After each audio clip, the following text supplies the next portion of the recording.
Welcome to your Farm and Home Show. My name is Joanna Coles, and today we're visiting with Nan Montgomery. She's the Allen County Extension Agent for Family and Consumer Sciences. Nan, I'm glad you're here today because we're talking cranberries. So we're going to make some, and we're going to talk a little bit about the production today. So we're going to take 1 cup of water, and we're going to let that come to a boil. And then we are going to take our sugar and a whole package of cranberries, and we're going to add that in there. And we're kind of going to get it just cooked down into a nice mixture. So delicious. It is. And so it's kind of going to pop. The little cranberries start to pop. But the thing about it is the sugar and the water. I had this lady at church tell me that this is the recipe on the back of the package, right? So this is what the major cranberry producers suggest. Yes. However, she said if you really like sweet and you're not watching your sugar, add 2 cups of sugar, and it is this sweet dessert-like. So you can do it either way, and I've even tried this with like sugar substitute, and it works as well. Cranberries are such an important part to a lot of our states, but not Kentucky. We can't raise them here. We don't have the acidic soils or the right temperature climate, but most of our cranberries are raised in Wisconsin. And so that's where the processors are.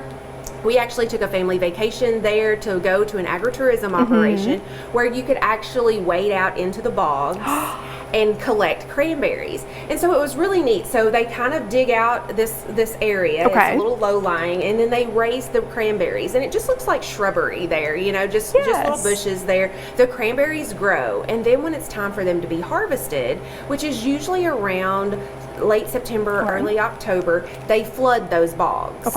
And so then the cranberries kind of loosen up and rise to the top. And so that's when you see these bogs of like red, right? Because they're all cranberries.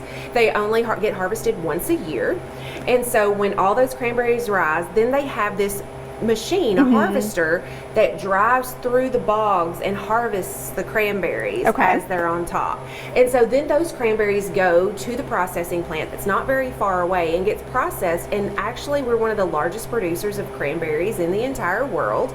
But Wisconsin's the #1 state, but some other states raise them as well. Massachusetts, New Jersey, and then go to the other coast.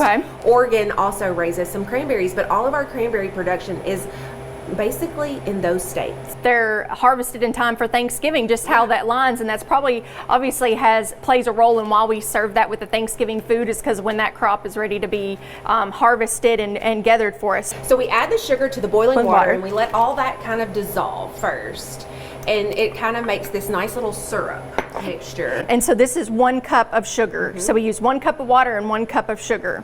All right, so our sugar has been dissolved, and now we are going to add our whole package of cranberries.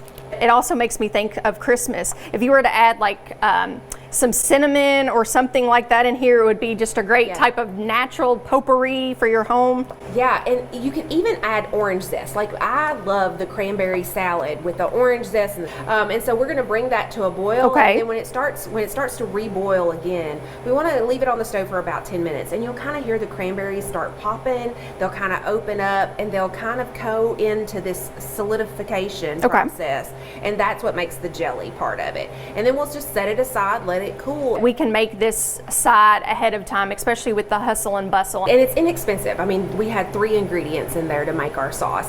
The other thing with cranberries I just want to mention is you can make so many other desserts or even side dishes with cranberries and add those. So I would encourage people to experiment with things like cranberry orange scones, cranberry orange muffins. Some of my favorite, I think that's just such a great combination with cranberry and orange. But you can also add this to different salads, roast them.